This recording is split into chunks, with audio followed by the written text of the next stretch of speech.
नमस्कार, आप देख रहे हैं सिटी न्यूज और मैं हूं आपके साथ कंचन। गुमला जिले के रायडीह प्रखंड स्थित मांझा टोली में आयोजित 2 दिवसीय अंतर्राज्यीय जन सांस्कृतिक समागम कार्तिक जत्रा 2025 में महामहिम राष्ट्रपति द्रौपदी मुर्मू मुख्य अतिथि के रूप में शामिल हुई। कड़ी सुरक्षा व्यवस्था के बीच गुमला पहुंची, जहां उन्हें गार्ड ऑफ ऑनर दिया गया। पारंपरिक स्वागत के बाद दीप प्रज्वलन कर कार्यक्रम का विधिवत उद्घाटन किया गया। राष्ट्रपति द्रौपदी मुर्मू ने अपने संबोधन में शिक्षा को विकास की सबसे बड़ी पूंजी बताते हुए कहा कि पंखराज कार्तिक उरांव का सपना था कि गुमला में विश्वविद्यालय की स्थापना हो।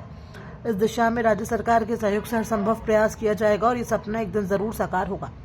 राष्ट्रपति ने कहा कि जनजातीय समाज के पास कला, संस्कृति, संगीत और नृत्य की समृद्ध परंपरा है, जिसने देश को गौरवान्वित किया। उन्होंने कहा कि जनजातीय समुदाय के सशक्तिकरण के लिए शिक्षा, स्वास्थ्य और रोजगार के अवसरों का विस्तार जरूरी है। गांवों के विकास के लिए सभी को मिलकर प्रयास करना होगा। कार्यक्रम में छत्तीसगढ़ के मुख्यमंत्री विष्णुदेव साय ने कहा कि नक्सल प्रभावित इलाकों में अब हालात तेजी से बदल रहे हैं। बस्तर सहित कई क्षेत्रों में विकास कार्य हुए हैं और लोगों को मुख्यधारा से जोड़ा जा रहा है। उन्होंने जनजातीय गौरव दिवस और भगवान बिरसा मुंडा की विरासत को याद किया।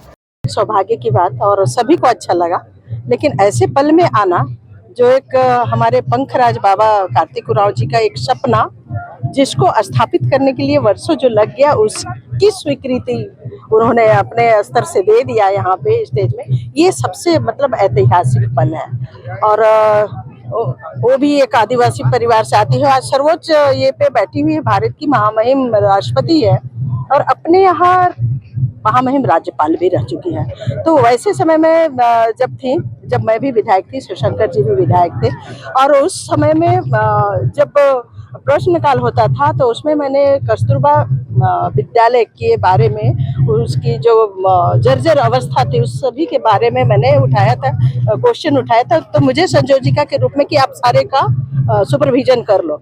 मैंने सुपरविजन करने के बाद एक पूरा बुकलेट जो तैयार था उनको दिया था। तत्पश्चात उन्होंने सारे कस्तूरबा विद्यालय में उनका निरीक्षण हुआ और उनका निर्देश हुआ कि ये सब चेंज होना चाहिए और सारी गतिविधियां चेंज हो गई।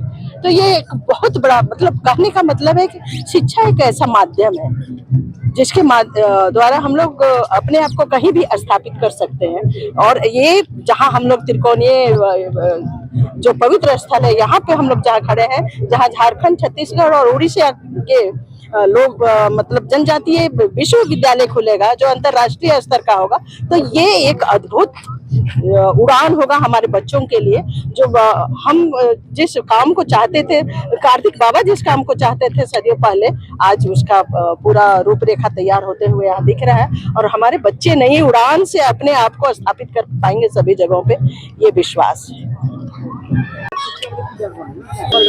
इस विषय पर आप देखिए, ये गुमला के लोगों का, छत्तीसगढ़ के लोगों का और उड़ीसा के लोगों का, जो इस पंखराज साहब कार्तिक उरांव आदिवासी शक्ति स्वस्थ शासी विश्वविद्यालय के आह्वान पर अंतर्राज्यीय जन सांस्कृतिक समागम समारोह कार्तिक जत्रा में आए। और ये उन्हीं का संकल्प का प्रतिफल दिखाई देता है। पिछले 15 वर्षों से ये कार्तिक जत्रा होता है और सांस्कृतिक तरीके से और पारंपरिक तरीके से नाच गान के साथ, जो आदिवासी सदानों के जो कल्चर है, जो संस्कृति है, उसी रूप में अपने सपने को साकार करने के लिए जो लोग आते हैं उनसे आग्रह करते हैं। और हर वर्ष हम लोग मिल करके इस कार्तिक जत्रा के माध्यम से संकल्प लेते हैं और संकल्प लेते हैं और लोगों को बुला करके बताते हैं कि हमारा जो ये जत्रा है, ये सिर्फ नाचने गाने का नहीं है।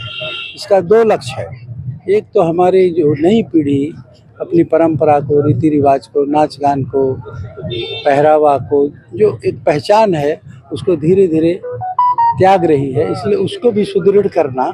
साथ ही साथ हमारे बच्चों का, आने वाले पीढ़ियों के लिए एक ऐसा विश्वविद्यालय स्थापित हो जिस विश्वविद्यालय के परिसर में सभी प्रकार की पढ़ाई हो, जो आधुनिक पढ़ाई होती है वो वहाँ पढ़ाई हो और हमारे आदिवासी सदान बच्चे उस विश्वविद्यालय में पढ़ करके देश, समाज, अपने परिवार और राष्ट्र की सेवा कर पाए, यही मांग है। और आदिवासी सदान समुदाय का समुदाय की सबसे बड़ी समस्या अगर हम लोग कहेंगे तो माटी, रोटी और बेटी को बचाने की समस्या।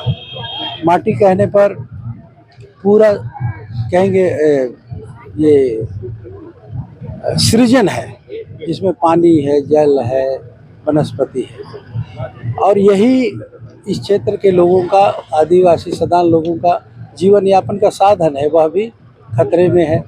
और जब जीवन यापन के साधन जब छीनने लगते हैं तो स्वाभाविक है उनकी रोटी छीनती है, और रोटी छीनने लगती है तो हमारे लोग जब काम के लिए, हमारी बहनें बेटियां निकलती हैं तो उनके साथ जो व्यवहार होता है तो इससे हमारा इज्जत जाता है, हमारा अस्तित्व। कहते हैं ना कि किसी के परिवार में बेटी का इज्जत चली जाए तो पूरा परिवार का सम्मान चला जाता है, स्वाभिमान चला जाता है। तो ये माटी, रोटी और बेटी बचाने का यह संकल्प और आदिवासी शक्ति स्वयं शासी विश्वविद्यालय बनाने का यह संकल्प कार्तिक जत्रा के रूप में हम लोग प्रतिबिंबित करते हैं।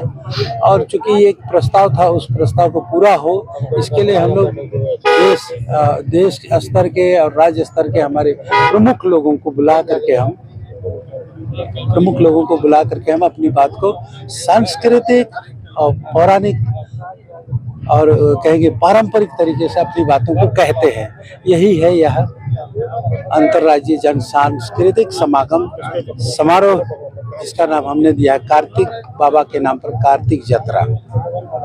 और ये विश्वविद्यालय का सपना कार्तिक बाबा ने ही देखा था, उसको हम लोगों ने स्वयं के लिए ले लिया और हम सब भी उसी सपना को देखकर उस सपना के साथ आगे बढ़ रहे हैं।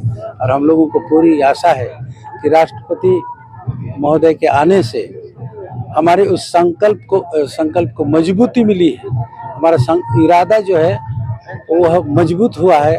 और हमें पूरी आशा है कि आने वाले समय में इस विश्वविद्यालय की बुनियाद रखी जाएगी और हमारी आने वाली पीढ़ी को उसका लाभ मिलेगा।